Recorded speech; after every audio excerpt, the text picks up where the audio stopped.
માન્ય શ્રી હાર્દિકભાઈ પટેલ.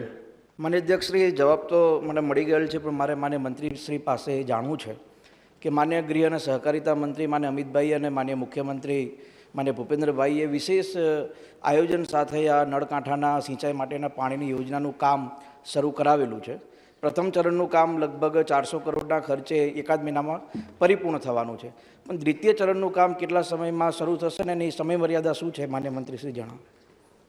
માનનીય અધ્યક્ષશ્રી, નળકાંઠાનો વિસ્તાર સાણંદ, બાવળા અને વિરમગામ, આ 3 વિસ્તારના જે ગામો છે, 39 જેટલા ગામો, માનનીય અધ્યક્ષશ્રી, કેટલાક ગામો 14 ગામ અને 5 ગામ. 14 ગામ માનનીય અધ્યક્ષશ્રી, નવા કમાન્ડમાં આપણે એનો સમાવેશ કર્યો છે. ફતેહવાડીના 20 ગામ અને નર્મદાના 5 ગામ.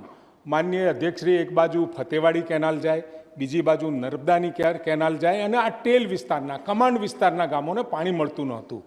ઘણા સમયથી આ ફરિયાદ હતી અને સાથે આ બંનેની જોડે જે કમાન્ડ વિસ્તારમાં નહોતા એવા 5 ગામ, એમની પણ ઘણા સમયથી માગણી હતી કે અમને નર્મદા અને ફતેહવાડી અમારા જ વિસ્તારમાંથી પસાર થાય છે, તો અમને ઇરિગેશન સિંચાઈનો લાભ મળવો જોઈએ.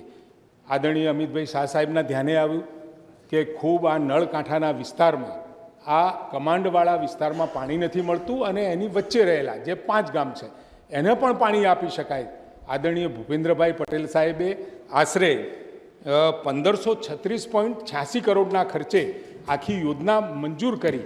એમાં જે પ્રથમ તબક્કાની છે માનનીય અધ્યક્ષશ્રી, એ આપણે યોજના પૂરી થાય છે અને બીજા તબક્કાની જે યોજના છે આશરે 1500 કરોડની આસપાસની માનનીય અધ્યક્ષશ્રી એના ટેન્ડર થઈ ગયા છે. ટેકનિકલ પ્રોસેસમાં છે માનનીય અધ્યક્ષશ્રી. ટેકનિકલ બિડિંગ અને સાથે પ્રાઇસ બિડિંગ એ ખુલતાની સાથે એ કામ આપણે એ કોન્ટ્રાક્ટર નક્કી થઈ જાય એટલે એ કોન્ટ્રાક્ટરને આપી અને 27 સુધીમાં પૂરું થાય એવું આયોજન કરીએ છીએ. માન્ય કનુભાઈ પટેલ. અને અધ્યક્ષશ્રી, માન્ય મંત્રીશ્રી પાસે જાણવા માગું છું કે આ યોજના ક્યાં સુધી પૂર્ણ કરવામાં આવશે?